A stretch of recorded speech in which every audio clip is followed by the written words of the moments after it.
altså i sin anden kamp over mod russisk. Den her massive, så lidt problemer for Danmark og lidt bekymring nede hos Åke Harder i den tanke på. Bringe vinder tilbage til en juledag i Park fodboldkamp med, som går alligevel 4-0, så der er det der.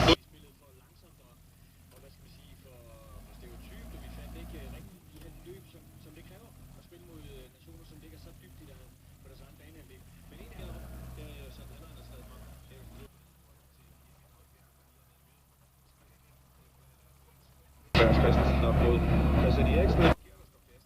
Altså i forhold til Salamonis, der er det så markeret af lastbilen, og Salamonis, der er den lille. Nu er bolden ud til Nikolaj Jørgensen, som igen ved sit hold i forsvaret ligger en perfekt bold til Peter Ankersen. Til Victor Fischer, fuldstændig blank, og det er altså ikke ham, der scorer, og han tog rigtig mange dybde ude på venstre kanten.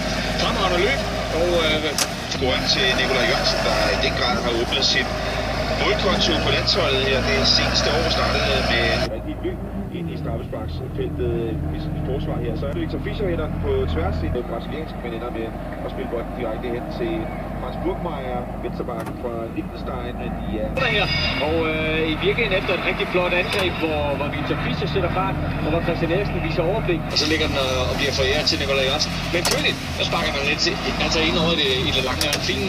Fin endt op målslipper.